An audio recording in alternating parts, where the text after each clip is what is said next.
Channel I সংবাদ।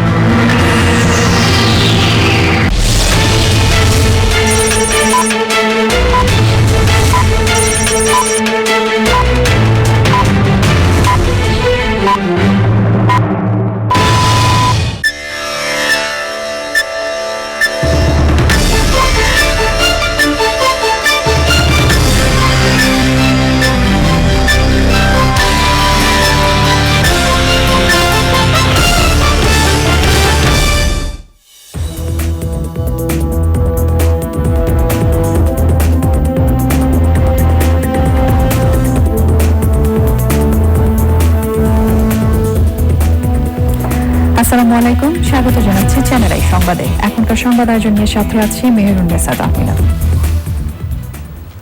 বিস্তারিত সংবাদের শুরুতে জানিয়ে দিচ্ছি ফ্রেশ সোলাপ সংবাদ শিরোনামগুলো।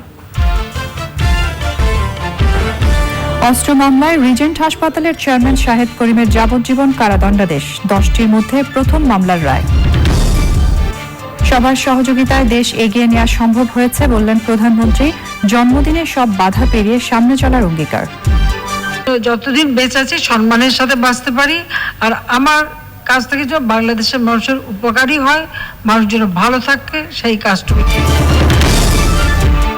শ্রদ্ধা ভালোবাসায় অ্যাটর্নি জেনারেল মাহবুবে আলমকে শেষ বিদায়, প্রধান আইন কর্মকর্তার প্রয়াণে সব মহলে শোক। এমসি কলেজে ধর্ষণ মামলায় ছাত্রলীগের সাইফুর সহ 3 জনের প্রত্যেকের 5 দিনের রিমান্ড, সিলেট ও সুনামগঞ্জে বিক্ষোভ। এবং পরিবেশ ও প্রকৃতি সংরক্ষণে শিশুদের এগিয়ে আসার আহ্বান, প্রকৃতিকে গুরুত্ব না দেওয়ার কারণে করোনা মহামারী মন্তব্য।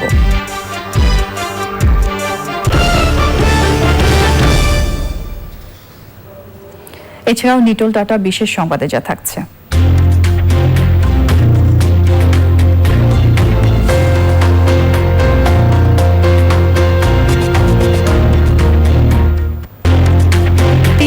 ডলফিন রক্ষায় যুক্তরাজ্যে রোবোটিক জাহাজ তৈরির খবর।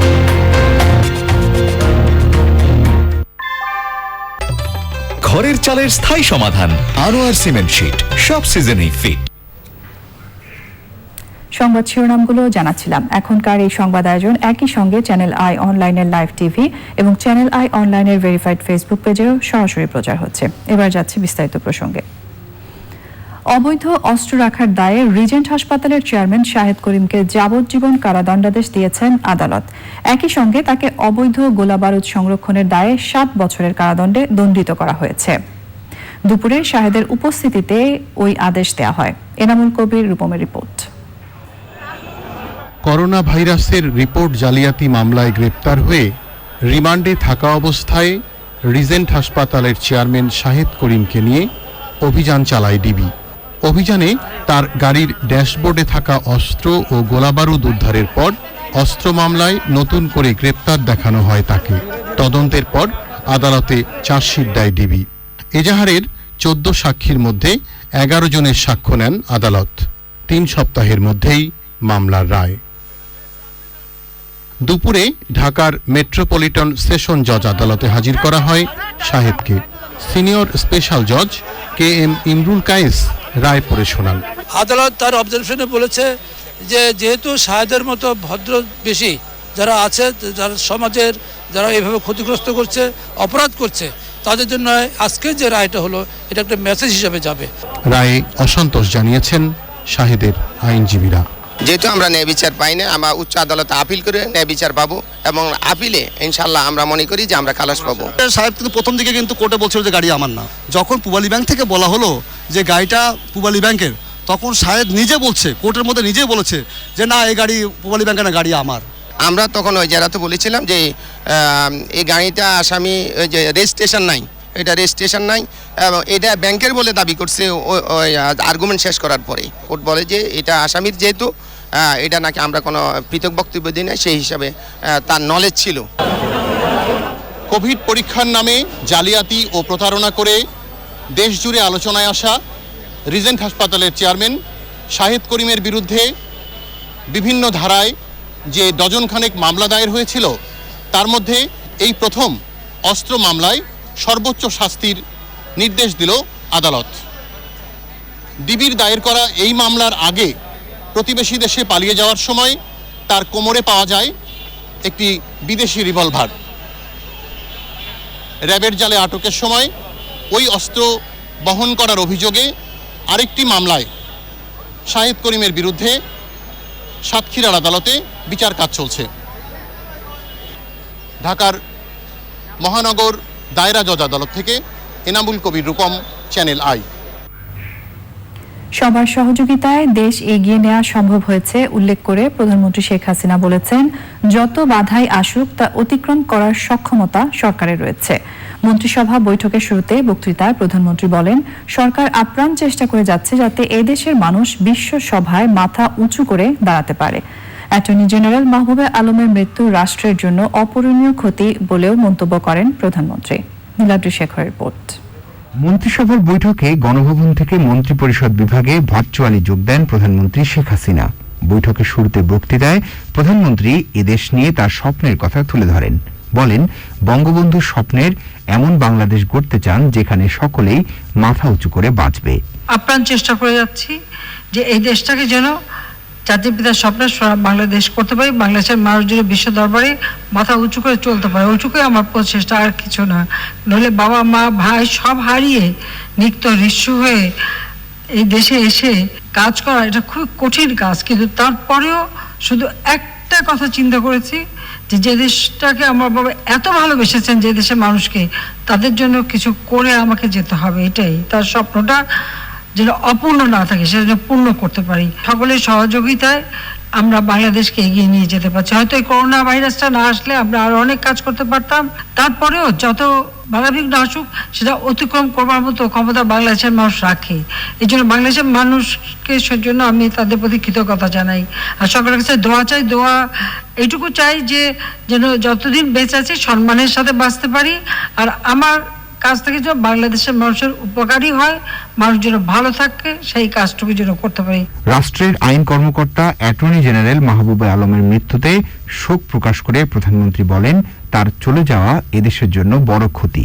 আমাদের জন্য একটা বিরাট ক্ষতি, রাষ্ট্রের জন্য ক্ষতি। তার প্রজ্ঞা, জ্ঞান, মেধা আমাদের দেশের জন্য, রাষ্ট্রের জন্য অত্যন্ত গুরুত্বপূর্ণ ছিল। এবং তিনি অত্যন্ত ধীর স্থির ঠান্ডা মাথায় সবকিছু বিবেচনা করতেন। এবং আমি মনে করি যে এই কয়েকটা বছর আমরা দেখেছি যে বাংলাদেশে অনেক চড়াই উতরাই আমরা পার হয়ে এই জায়গাটা এসেছি। এই সময় নানা ধরনের যে ঘাত প্রতিঘাত সবগুলি মোকাবেলা করেই তিনি তার উপর অর্পিত দায়িত্ব পালন করেছেন। কারণ রাষ্ট্রের প্রধান আইন বিষয়ক কর্মকর্তা হিসেবে তিনি অত্যন্ত সফলতার সাথে কাজ করে গেছেন। মন্ত্রিসভার বৈঠকে অ্যাটর্নি জেনারেল মাহবুবে আলমের মৃত্যুতে শোক প্রস্তাব গ্রহণ করা হয়। Niladri Shekhar, channel I, Dhaka. করোনায় কাবু গোটা দুনিয়া। বিশ্বের বড় অর্থনীতির দেশগুলো টিকে থাকা নিয়ে এখনো সংশয় রয়েছে। এর বিপরীতে শত বাধা পেরিয়ে অর্থনীতিতে শক্ত অবস্থান ধরে রাখায় এগিয়ে আছে বাংলাদেশ।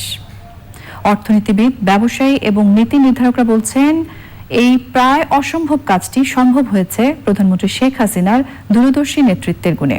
রিজভি নিয়াজের রিপোর্ট।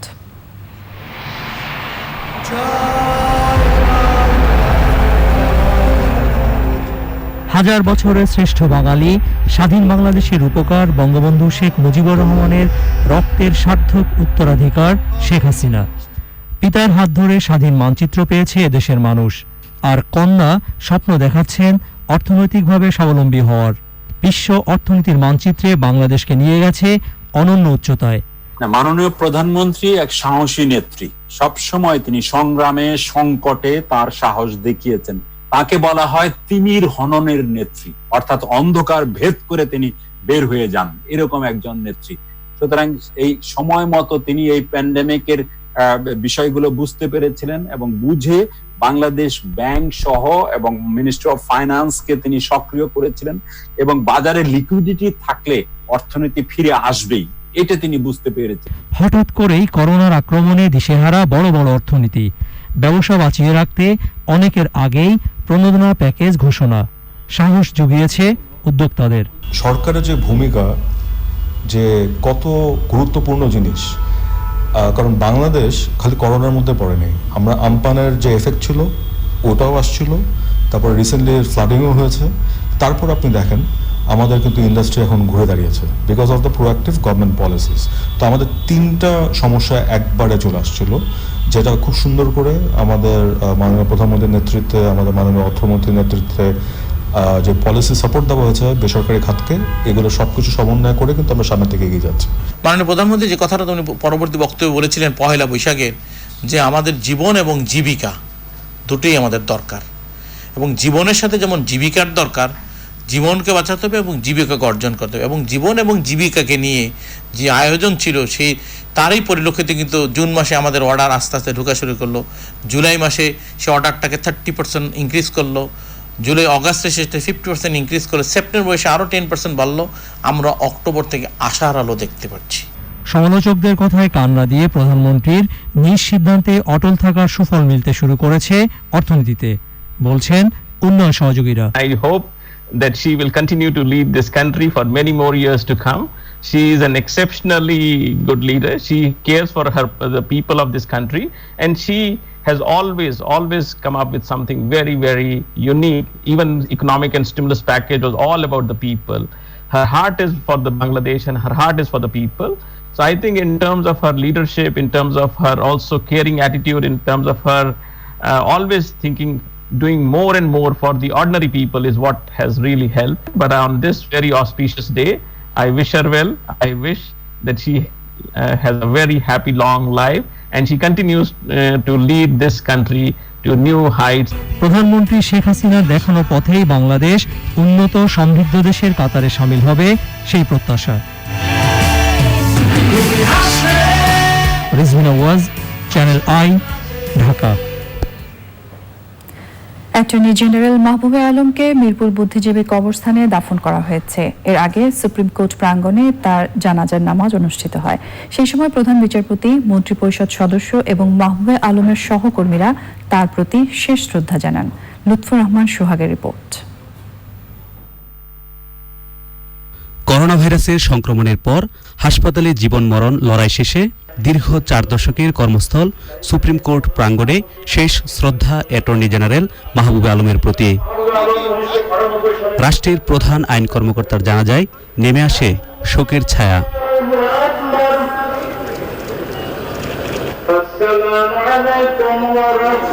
আইন অঙ্গনে নানা সময় অপরিহার্য ভূমিকা পালন করা মাহবুবে আলমের মৃত্যু গভীর শূন্যতার সৃষ্টি করেছে মনে করেন বিশিষ্টজনরা। উনি অনেক কিছু শিক্ষণীয় দেখিয়েছেন এবং করে গেছেন বলেছেন। তো সেই ক্ষেত্রে আমি অনুরোধ করব, যারা ওনাকে দেখে নাই, যারা ওনার সম্বন্ধে জানে না, তার আদর্শগুলি যেন তারা ফলো করার চেষ্টা করে। আর যে এই আজকে চলে যাওয়া, এটা আইনঙ্গনের জন্য একটা অপূরণীয় ক্ষতি। এই ক্ষতি পুষিয়ে নেওয়ার জন্য আমাদের অনেকদিন অপেক্ষা করতে হবে। তারা বলেন, পেশাগত জীবনে মাহবুবে আলমের স্বচ্ছন্দ বিচরণ অন্যদের জন্য পথ প্রদর্শক হবে। যুদ্ধাপরাধীদের বিচার সহ বিভিন্ন ক্রুশিয়াল ইস্যুতে তিনি যে বক্তব্য, তিনি যে যুক্তিতর্ক উপস্থাপন করেছেন আইন অঙ্গনে, সেটি গভীর শ্রদ্ধার সাথে সবসময় চিরস্মরণীয় হয়ে থাকবে। অন্যায়ের সাথে তিনি কখনো আপোষ করেন নাই। কোনো কোর্টে বা কোথাও কোনো দুর্নীতি হলে উনি তার বিরুদ্ধে সোচ্চার ছিলেন, সে যেই হোক না কেন। তিনি একজন সৎ মানুষ ছিলেন, একজন পরিপূর্ণ আইনজীবী ছিলেন। বিশেষ করে সংবিধান সমুন্নত রাখা, গণতন্ত্র এবং আইনের শাসন প্রতিষ্ঠায় তার দীর্ঘ কর্মময় জীবন আমাদের জন্য একটি শিক্ষা, একটি নজির হিসেবে রয়ে যাবে। দেশবাসীর কাছে তার জন্য দোয়া চেয়েছেন পরিবারের সদস্যরা। সবচেয়ে বেশি সময় রাষ্ট্রের প্রধান আইন কর্মকর্তার দায়িত্বে থাকা মাহবুবে আলমের প্রতি শ্রদ্ধা জানিয়ে সোমবার বসেনি সুপ্রিম কোর্টের 2 বিভাগ। লুৎফুর রহমান সোহাগ, চ্যানেল আই, ঢাকা। দোয়া, মিলাদ মাহফিল, দুস্থদের মধ্যে খাবার বিতরণের মধ্য দিয়ে আওয়ামী লীগ সভাপতি এবং প্রধানমন্ত্রী শেখ হাসিনার জন্মদিন পালিত হয়েছে। দিনটি উপলক্ষে আওয়ামী লীগের সাধারণ সম্পাদক ওবায়দুল কাদের বলেছেন, আধারে পথ দেখানোর বাতিঘর শেখ হাসিনা। সরকার প্রধান হয়েও অতি সাধারণ জীবনযাপন প্রধানমন্ত্রীকে করে তুলেছে অসাধারণ। ওবায়দুল রশিদের রিপোর্ট। আওয়ামী লীগ সভাপতি এবং প্রধানমন্ত্রী শেখ হাসিনার ৭৪তম জন্মদিন উপলক্ষে বঙ্গবন্ধু এভিনিউয়ে আওয়ামী লীগের কেন্দ্রীয় কার্যালয়ে দোয়া ও মিলাদ অনুষ্ঠিত হয়। দোয়ার আগে সংক্ষিপ্ত আলোচনায় বক্তব্য রাখেন আওয়ামী লীগের সাধারণ সম্পাদক ওবায়দুল কাদের। উত্তাল সাগরে অমানিসার আধারে পথ দেখানো আস্থার বাতিঘর দলের প্রধান দেশরত্ন শেখ হাসিনা। এদেশের রাজনীতিতে সততা স্বচ্ছতার অনুপম উদাহরণ বঙ্গবন্ধু পরিবার। সরকার প্রধান হয়ে অতি সাধারণ জীবনযাপন তাকে করে তুলেছে অসাধারণ। এর আগে বঙ্গবন্ধু এভিনিউয়ে জন্মদিন উপলক্ষে দুস্থদের মাঝে খাবার বিতরণ করে যুবলীগ। দোয়া ও মিলাদের আয়োজন করে স্বেচ্ছাসেবক লীগ। কৃষকদের মাঝে বিভিন্ন কৃষি উপকরণ বিতরণ করেছে কৃষক লীগ। আজকে তাকে মাদার অফ হিউম্যানিটি বলা হয়, তাকে স্টার অফ দ্য ইস্ট বলা হয়, তাকে চ্যাম্পিয়ন অফ দ্য আর্থ বলা হয়, তাকে প্ল্যানেট 50-50 চ্যাম্পিয়ন বলা হয়। এই সবগুলোই তার দক্ষতা, তার যোগ্য নেতৃত্বের জন্য। তিনি বিশ্বে আজকে নেতাদের কাতারে 10 জনের মধ্যে তিনি স্থান করে নিয়েছেন।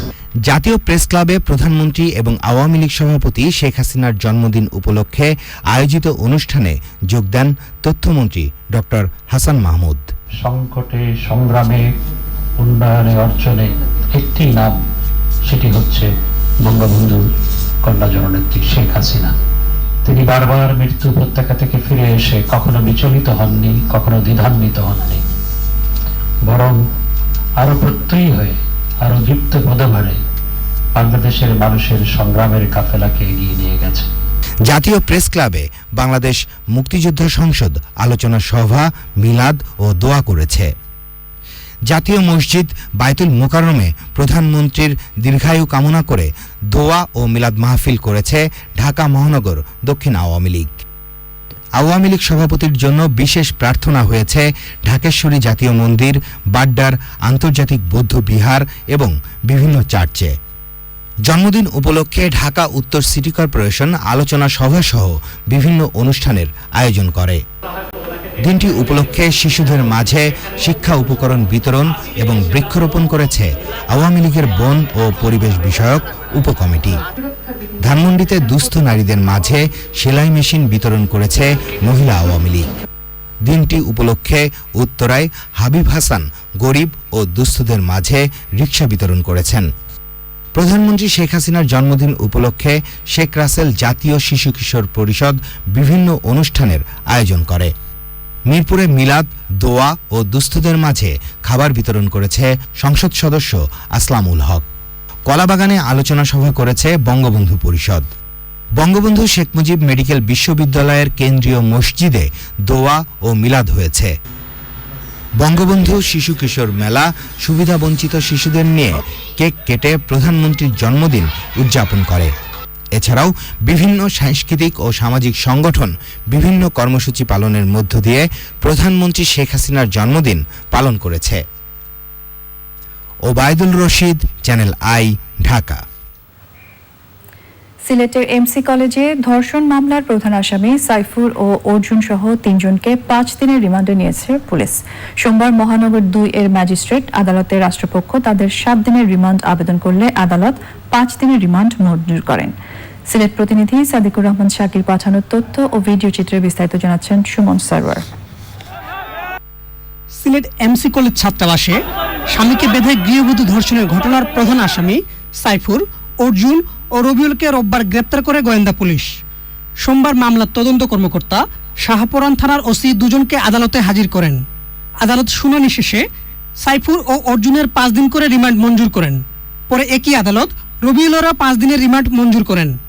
বিজ্ঞ আদালতে আমাদের হিয়ারিং শুনে, বিজ্ঞ অ্যাডভোকেটদের পিপি শব্দের হিয়ারিং শুনে 5 দিন রিমান্ড মঞ্জুর করেছেন প্রত্যেক আসামি। আদালতে শুনানির সময় আসামি সাইফুর ও অর্জুনের পক্ষে কোনো আইনজীবী ছিলেন না, তবে আসামিরা তাদের বক্তব্য উপস্থাপন করেন। অস্ত্র মামলা আরেকটা আছে, সেইটা সেপারেট চার্জশিট হবে এবং নারী শিশু নির্যাতনের মামলাটাও সেপারেট হবে। হ্যাঁ, ওই মামলাও আসামিদেরকে গ্রেফতার দেখানো হয়েছে। আলোচিত ওই ধর্ষণের ঘটনায় বিচারের দাবিতে সিলেট ও সুনামগঞ্জে বিক্ষোভ ও মানববন্ধন হয়েছে। যে কোনো অপরাধকে বিচার না করে সেটাকে যে প্রশ্রয় দেওয়ার জায়গা, তার ধারাবাহিকতায় এই ঘটনাটা ঘটেছে। অবিলম্বে দোষীদের দ্রুত বিচার ট্রাইব্যুনালে তাদের বিচার কার্য সংগঠিত করে দৃষ্টান্তমূলক শাস্তির দাবি করি। রোববার রাতে সিলেটে ফেঞ্চুগঞ্জ থেকে মামলার আসামি রাজন ও তার সহযোগী আইনুলকে গ্রেপ্তার করেছে র্যাব ও police. Suman Sarwar, channel I.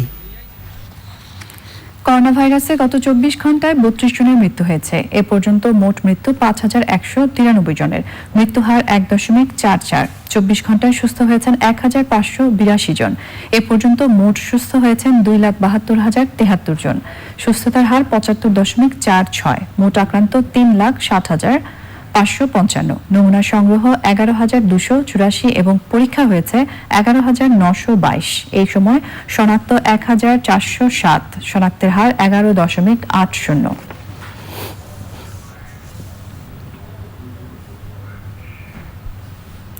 2018 সালের জুন থেকে এখন পর্যন্ত 180 জন সাংবাদিকের নামে ডিজিটাল নিরাপত্তা আইন এবং তথ্য প্রযুক্তি আইনের 57 ধারায় মামলা হয়েছে বলে জানিয়েছে টিআইবি। সংস্থাটির আয়োজনে বাংলাদেশের তথ্য অধিকার, মত প্রকাশের স্বাধীনতা ও অনুসন্ধানী সাংবাদিকতার চিত্র নিয়ে মুক্ত আলোচনায় বক্তারা বলেন, নানা বাধা পেরিয়ে দেশের অনুসন্ধানী সাংবাদিকতা এগিয়ে নিতে হবে। লায়লা নওশিনের রিপোর্ট। আন্তর্জাতিক তথ্য অধিকার দিবসে বিশ্বজুড়ে আলোচনা হচ্ছে মানুষের তথ্য পাওয়ার চিত্র, সাংবাদিক সহ সব ধরনের মানুষের মত প্রকাশের স্বাধীনতা ও অনুসন্ধানী সাংবাদিকতার গুরুত্ব নিয়ে। এই প্রেক্ষাপটে বিষয়গুলো নিয়ে ভার্চুয়াল আলোচনার আয়োজন করে ট্রান্সপারেন্সি ইন্টারন্যাশনাল বাংলাদেশ টিআইবি। আয়োজনে বাংলাদেশের সাংবাদিকতার ঝুঁকি এবং তথ্য অধিকারের চিত্র নিয়ে কথা বলেন বক্তারা। আমাদের এখন সাংবাদিকতা হচ্ছে আত্মসমর্পণের সাংবাদিকতা। আমরা আসলে আত্মসমর্পণ করে ফেলেছি।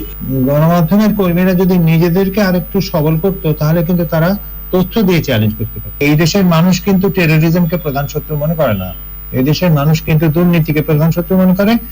এই যে সাংবাদিকরা বলবেন, মিডিয়া বলছে, সে বিষয়ে যে একটি আস্থার জায়গাটা ছিল, কোন একটা জায়গায় সম্ভবত আমাদের সেই আস্থা সেই পর্যায়ে আমি সাধারণ মানুষ মনে করছেন না যে সাংবাদিকরা সবসময় তাদের পাশে থাকছেন। নানা চ্যালেঞ্জ মোকাবেলা করে গণমাধ্যমকে অনুসন্ধানী সাংবাদিকতা চালিয়ে যাওয়ার সুপারিশও করেন আলোচকরা। আমাদের সাংবাদিকতায় শুভ এবং অশুভ দুটো শক্তি আছে। আমি মনে করি অশুভ শক্তিটা ঐক্যবদ্ধ বেশি, শুভ শক্তিটা অনেকটি আছে একেবারে। আমরা অনেক বিচ্ছিন্ন ভাবে কাজ করি। সাংবাদিকতাকে একটি শক্তি, একটি সততার দৃষ্টান্ত হিসেবে বলেছেন। ইত্যাদি বিষয়গুলোকে আমাদেরকে অবশ্যই জোরালোভাবে সংবাদ মাধ্যমের কর্মীদেরকে মনে রাখতে হবে, কারণ যেটি অনেকেই বলেছেন, অধিকার আমাদেরকে আদায় করে নিতে হয়। আয়োজনে দুর্নীতি বিরোধী অনুসন্ধানী সাংবাদিকতা পুরস্কার 2020 ঘোষণা করা হয়। রাজধানী সহ ঢাকার বাইরের সাংবাদিকরা তাদের কাজের জন্য এ পুরস্কারে ভূষিত হন। Laila Nowshin, channel I, Dhaka. দেশকে ভালোবেসে পরিবেশ ও প্রকৃতি সংরক্ষণে এগিয়ে আসতে শিশুদের আহ্বান জানিয়েছেন পরিবেশবিদ মুকিত মজুমদার বাবু। আগা খান স্কুলের শিক্ষার্থীদের সঙ্গে ভার্চুয়াল ক্লাসে অতিথি বক্তা হিসেবে অংশ নিয়ে প্রকৃতি ও জীবন ফাউন্ডেশনের চেয়ারম্যান বলেন, প্রকৃতিকে গুরুত্ব না দেওয়ার কারণেই করোনা ভাইরাসের মতো পরিস্থিতিতে পড়েছে বিশ্ব। সৌমিক আহমেদের রিপোর্ট। করোনা পরিস্থিতিতে ঘরে বসে ভার্চুয়াল ক্লাসে অংশ নিচ্ছেন শিক্ষার্থীরা। প্রকৃতির সান্নিধ্য বঞ্চিত হলেও ভার্চুয়ালি পরিবেশবিদ মুকিত মজুমদারকে কাছে পেয়ে নানা প্রশ্নের উত্তর খুঁজেছেন রাজধানীর উত্তরার আগা খান স্কুলের ৪র্থ শ্রেণীর শিক্ষার্থী ও শিক্ষকরা। আমাদের কোন টাইপ অফ থ্রেটসটা খুবই অ্যালার্মিং, যেটা আসলে আমাদের এটা নিয়ে আসলে খুব দ্রুত কাজ করা উচিত। Ground from there we take some soil and then we burn it in a shape of the brick. Crops এর কারণে আমরা যে রপ্তানি করি, সেই রপ্তানির কারণে আমাদের ক্রপস এর কারণে আমাদের অনেক মানি আসে, বিদেশি মুদ্রা আসে। যেন সব গ্লাস আর যে ডিকম্পোজ করা হার্ড ওটা করে এনভায়রনমেন্টকে যেন save. Brick fields are the fields where bricks are made. প্রাণীর চামড়া তৈরি জিনিস বানায় বিক্রি করে, প্রাণীদেরকে এফেক্ট করছে। আমরা কিংবা আমাদের বাচ্চারা চায় যে আরো বড় কোনো প্ল্যাটফর্মে কোনো ভূমিকা রাখবে। আমাদের বাচ্চাদের তো অনেক কোয়েশ্চেন আছে। প্রকৃতি সংরক্ষণে শিক্ষায় গুরুত্ব আরোপ করেন প্রকৃতি ও জীবন ফাউন্ডেশনের চেয়ারম্যান। মাইগ্রেটরি বার্ডের কিন্তু কোনো দেশ নেই আসলে বেসিক্যালি, ওরা কিন্তু যাযাবর আর কি, যেখানে খাবার আছে ওখানে যায়। জলজ প্রাণী সেগুলো মারা যাচ্ছে, মাছ হয়তো পলিথিন খেয়ে ফেলছে, কিন্তু বন্যপ্রাণী পলিথিন খেয়ে ফেলছে। তো সুতরাং ওইটাও কিন্তু আমাদের জন্য খারাপ। আমরা হয়তো ওই মাছটি আবার খাচ্ছি, দেয়ালে একটা চামড়া লাগিয়ে রাখবো প্রাণী, অথবা ফ্লোরে রাখবো, এটাও আছে আমাদের মধ্যে। বেসিক্যালি আমাদের এই জিনিসগুলো থেকে বের হয়ে আসতে হবে। ফরেস্ট কেটে আমরা বাড়িঘর বানিয়েছি, ফরেস্ট কেটে আমরা ইন্ডাস্ট্রি করেছি, তাহলে কি ওদের এই এনিমেল গুলোর যে বাসস্থান অথবা ওদের যে থাকার জায়গা, সেটা কিন্তু আমি নষ্ট করে দিলাম। তাহলে বংশ বৃদ্ধি হবে কি করে? গ্রিন টেকনোলজিতে যাব, আরেকটি হচ্ছে গিয়ে আমি গাছ লাগিয়ে যাব। এই যে আমরা গাছ কেটে ফেলছি এবং আমরা নানা ধরনের জিনিস করছি, এটা কিন্তু বন্ধ করতে হবে। সমস্যার ব্যাপারগুলো রাতারাতি সমাধান হবে না, কারণ আমরা নিজেরা তো ভালো না। তাইলে আমি কেন শুধু শুধু সরকারকে দোষ দিই? কেন আমি নিজে কি কতটুকু আমার দেশের জন্য করি, আমার নিজে কতটুকু ভালোবেসে আমি দেশটাকে ঠিক রাখি? আজকে যারা বসে রয়েছে আমাদের সামনে, ওরাই পারবে, কারণ ওরাই কিন্তু অনেক বেশি সজাগ আমাদের চেয়ে। কারণ ওরা কিন্তু একদম গ্রিন, সবুজ, ওদের ব্রেন কিন্তু একেবারে সবুজ। এবং ওরা যখনই বুঝবে, ওরা যখনই এটা নিয়ে কেয়ার করবে, তখনই কিন্তু সামনে আমাদের অবস্থা বেটার হবে। প্রাণ চাঞ্চল্যে ভরা শিক্ষার্থীদের করোনা পরবর্তীকালে আবারও প্রকৃতির কাছে নিয়ে যেতে নানা পরামর্শ দেন পরিবেশবিদ মুকিত মজুমদার বাবু। করোনা কিন্তু একটা জিনিস আমাদের ভীষণ একটা নাড়া দিয়ে দিয়েছে, যে কেন আমাদের এই পরিবেশ প্রকৃতি নিয়ে ভাবতে হবে, এবং এটা না ঠিক রাখলে আমাদের কত ক্ষতি হতে পারে সেটা কিন্তু বুঝিয়ে দিয়েছে। সেটা বাংলাদেশ না, সারা পৃথিবীকে। এটাকে আমরা বলি রিভেঞ্জ, মানে নেচারের রিভেঞ্জ। কোভিড-19 এর পরে কিন্তু এই কথাটা এসছে যে আমাদের নেচার বেস সলিউশন নিতে হবে। এখন এটাও যদি কথায় থেকে যায়, কাজে না হয়, তাহলে কিন্তু লাভ নেই। তো আমরা আসলে নানা উপলব্ধি হয় আমাদের নানা জিনিস দিয়ে, নানা ঘটনা দিয়ে। এখন এই উপলব্ধিটা আমরা যদি ধরে রেখে কাজ করি, তাহলে কিন্তু একটা বেটার ওয়ার্ল্ড হবে এবং বাংলাদেশ ভালো থাকবে। এর আগে শিশুদের করোনা পরিস্থিতিতে দেশের পরিবেশের সার্বিক অবস্থা নিয়ে প্রকৃতি ও জীবন ফাউন্ডেশনের একটি প্রামাণ্যচিত্র দেখানো হয়। Shoumik Ahmed, channel I, Dhaka. সংবাদের এ পর্যায়ে আমরা নিয়ে নিচ্ছি অশোক লিল্যান্ড ইফাদত। বিরতির পর আরো একবার স্বাগত জানাচ্ছি চ্যানেল আই সংবাদে। বারবার টোকেন দেওয়ার তারিখ পরিবর্তন, আবার টোকেন পেলেও টিকিট না পাওয়া, সব মিলিয়ে সৌদি আরব যাওয়া নিয়ে অনিশ্চয়তায় ভুগছেন প্রবাসীরা। রাজধানীর কারওয়ান বাজারে সৌদি এয়ারলাইন্সের কার্যালয় ও মতিঝিলের বিমান অফিসের সামনে ভিড় করছেন সৌদি আরবে কাজে ফিরতে মরিয়া বহু প্রবাসী। আফরোজা হাসির রিপোর্ট। আমরা যখন বিদেশ থেকে রেমিটেন্স পাঠাই, তখন আমাদেরকে বাহাবা দেওয়া হয়, বলা হয় আমরা সোনার ছেলে, এদেশের আমরা কর্ণধার। কিন্তু আমরা যখন আজ বিপদের মুখে, কিন্তু আমাদের সেই কর্ণধার যারা আমাদেরকে উৎসাহিত করেন, কিন্তু আমরা যখন এখন বিপদের মুখে আছি, আমাদের তো কেউ ধরার মতো কেউ নেই। টোকেন ও টিকিট দেয়া নিয়ে সময় পরিবর্তন, ভিসার মেয়াদ বাড়ানো সহ নানা বিশৃঙ্খলার মধ্যে সৌদি আরবে ফেরা নিয়ে অনিশ্চয়তায় দিশেহারা হাজারো প্রবাসী।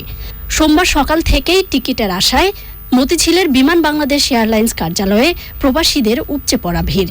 এখানে আসার পরে কোনো ধরনের আমরা সহযোগিতা পাচ্ছি না। এখানে যদি ওনারা বলে দিত যে কি কোথায় গেলে আপনাদের কাজগুলো হবে, আমাদের বিষয় তো হচ্ছে না। আমরা ভিতরে ঢুকতে পারি না, আমরা জানতে পারি না যে জিনিসটা কি চলতেছে, কত তারিখ চলতেছে, কারা যায়। রিটার্ন টিকিট না থাকায় নতুন টিকিট কাটা নিয়ে নানা জটিলতা তৈরি হয়েছে। এজেন্সির মাধ্যমে ভিসার মেয়াদ বাড়ানো নিয়েও হয়রানির শিকার হচ্ছেন বলে অভিযোগ প্রবাসীদের। তো টোকেন নিয়ে 8 দিন ধরে ঘুরতেছি, আচ্ছা গেছি ভিতরে, বলতে নতুন টিকিট ইস্যু হচ্ছে না। সে বলছে 24 দিনের জন্য আপনাদের ভিসার মেয়াদ বাড়ানো হয়েছে, খুশির খবর। কাজের কাজ কোনোটাই নেই। এটা তো সহজ বলে মন্ত্রীরা, অত সহজ নয়। আমাদের দেশের অবস্থাতে এটা সহজ না। অনলাইনে দেখো আগে যে ভিসা মেয়াদ আসছিল, ওই সিস্টেমে আমরা যেতে পারি। আমরা ট্রাভেলসের মাধ্যমে যেতে, আমরা ট্রাভেলসের মাধ্যমে না, ওখানে গেলেও প্রতারণা হতেছে। সৌদি এয়ারলাইন্স টোকেন দেওয়ার তারিখ পরিবর্তন করায় বিপাকে পড়েছেন বিভিন্ন জেলা থেকে আসা প্রবাসীরা। 4 অক্টোবর নতুন টোকেন দেওয়ার কথা জানিয়েছে সৌদি এয়ারলাইন্স। আফরোজা হাসি, চ্যানেল আই, ঢাকা। এবার রয়েছে সামিট আন্তর্জাতিক সংবাদ।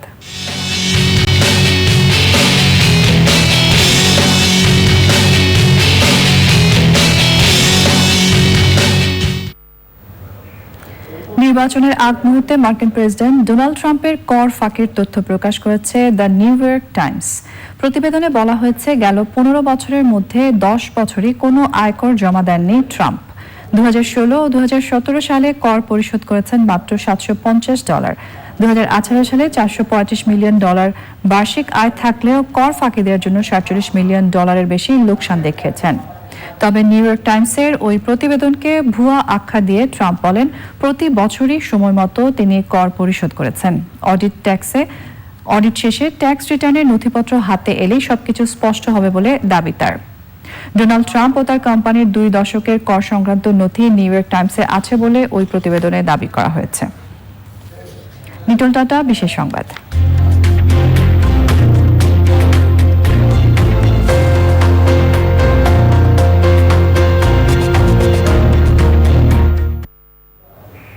সমুদ্রে তিমি ও ডলফিন প্রজাতির প্রাণীর অবাধ বিচরণ নিশ্চিত করতে রোবোটিক এক জাহাজ উদ্ভাবন করেছেন যুক্তরাজ্যের বিজ্ঞানীরা। সমুদ্রের পরিবেশ ও বিভিন্ন প্রজাতির প্রাণীর গতিবিধিও পর্যবেক্ষণ করবে এই জাহাজ। সৌরবিদ্যুৎ চালিত এই ভাসমান জাহাজে পানির নিচে পর্যবেক্ষণে সক্ষম এক ধরনের হাইড্রোফোন ব্যবহার হয়েছে। তার মাধ্যমে বছরব্যাপী সমুদ্রের বিস্তৃত অঞ্চলের ডেটা সংগ্রহ করবেন বিজ্ঞানীরা। উদ্ভাবকরা জানান, সমুদ্রে ভাসমান প্লাস্টিক ছড়িয়ে থাকলেও অনেক আবর্জনায় খালি চোখে দেখা যায় না। জাহাজটি স্বয়ংক্রিয় পদ্ধতিতে এসব বর্জ্যের নমুনা সংগ্রহ করার পাশাপাশি সমুদ্রের তাপমাত্রা, লবণাক্ততা, গভীরতা এবং তরঙ্গের উচ্চতাও পরিমাপ করবে। এবার রয়েছে কৃষি সংবাদ।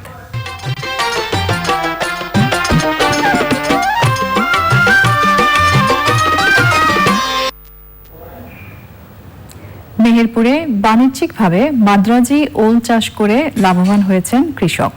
অনাবাদি ও বেলে দোআঁশ মাটিতে মাদ্রাজি ওলের চাষ বেশি হচ্ছে।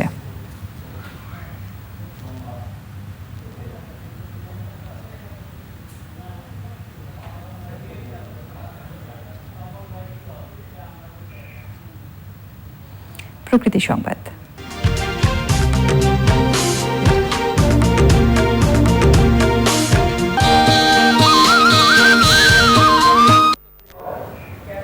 তিস্তার ভাঙনে অস্তিত্ব সংকটে পড়েছে গাইবান্ধার সুন্দরগঞ্জের হরিপুর ইউনিয়নের কাশিমবাজার এলাকা। অব্যাহত ভাঙনে বসতবাড়ি, গ্রামীণ স্থাপনা ও আবাদি জমি নদী গর্ভে চলে যাচ্ছে। স্থানীয়রা অভিযোগ করেছেন, ভাঙন রোধে উদ্যোগ নেয়নি স্থানীয় প্রশাসন ও জনপ্রতিনিধিরা।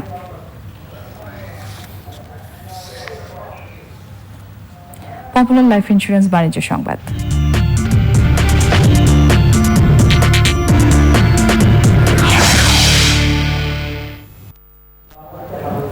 করোনা মহামারীর মধ্যেও আগস্টে চীনের প্রধান শিল্প প্রতিষ্ঠানগুলোর মুনাফা হয়েছে প্রায় $9,000 কোটি। দেশটির ন্যাশনাল ব্যুরো অফ স্ট্যাটিস্টিক্স জানিয়েছে, 1 বছর আগের তুলনায় 19.1% মুনাফা বেড়েছে। তবে সব মিলিয়ে মাসটিতে জুলাই থেকে প্রবৃদ্ধি সংকুচিত হয়েছে 0.5%। বছরের প্রথম 8 মাসে চীনের প্রধান শিল্প প্রতিষ্ঠানের মুনাফার 4.4% পতন হয়। তবে রাষ্ট্র নিয়ন্ত্রিত শিল্প প্রতিষ্ঠানের মুনাফা আগের বছরের তুলনায় 17% কমেছে।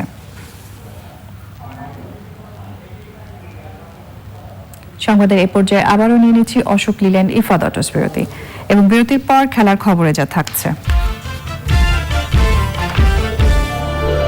বাংলাদেশ ক্রিকেট দলের শ্রীলঙ্কা সফর স্থগিত ঘোষণা, করোনা পরিস্থিতির উন্নতি হলে সিদ্ধান্ত।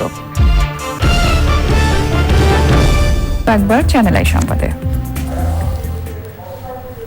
এবারে ই ভ্যালি খেলার খবর।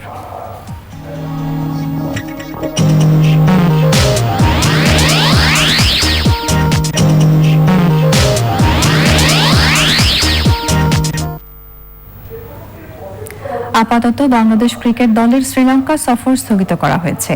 বাংলাদেশ দল শ্রীলঙ্কা যাচ্ছে না বলে জানিয়েছেন বিসিবি সভাপতি নাজমুল হাসান। করোনা পরিস্থিতি স্বাভাবিক হলে নতুন সূচি দিয়ে অনুষ্ঠিত হবে বাংলাদেশ শ্রীলঙ্কা টেস্ট চ্যাম্পিয়নশিপ। তবে দেশে শিগগিরই শুরু হবে ঘরোয়া লীগ।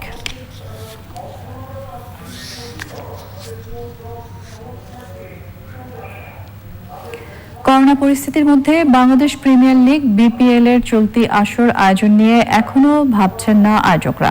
জানিয়েছেন ঘরোয়া টুর্নামেন্ট ঠিকভাবে আয়োজন করা সম্ভব হলে বিপিএল নিয়ে পরিকল্পনা করবেন তারা। আমাদের একটা লক্ষ্য হলো যে একটা টি-20 টুর্নামেন্ট করা। টি-20 টুর্নামেন্টটা যদি হয়ে যায় সাকসেসফুলি, তারপরে আমাদের ডোমেস্টিক ক্যালেন্ডারগুলি স্টার্ট করা, ডোমেস্টিক ক্যালেন্ডারের খেলাগুলি যদি আমরা সাকসেসফুলি করতে পারি তারপরে আসলে বিপিএল এর ব্যাপারটা আসবে। কারণ বিপিএল আপনারা জানেন যে ফরেন প্লেয়ারের ব্যাপার আছে, ফরেন কোচ, আম্পায়ার, প্রোডাকশনের ব্যাপার আছে, সব বাইরের থেকে আসে। সংবাদ শেষ করব ফ্রেশ সোলাপ সংবাদ শিরোনামগুলো আরো একবার জানিয়ে দিই। অস্ত্র মামলায় রিজেন্ট হাসপাতালের চেয়ারম্যান শাহেদ করিমের যাবজ্জীবন কারাদণ্ডাদেশ, 10টির মধ্যে প্রথম মামলার রায়।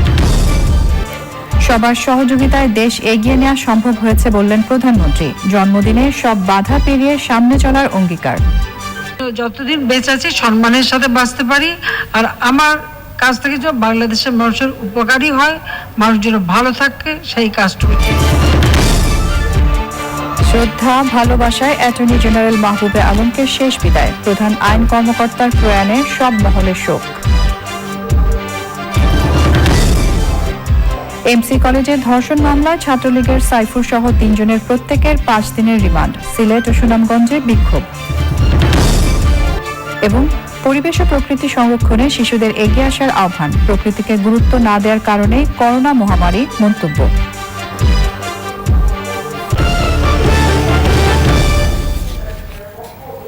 প্রিয় দর্শক, এই সঙ্গে শেষ করব আমাদের এখনকার সংবাদ আয়োজন। এতক্ষণ সঙ্গে থাকার জন্য ধন্যবাদ সবাইকে।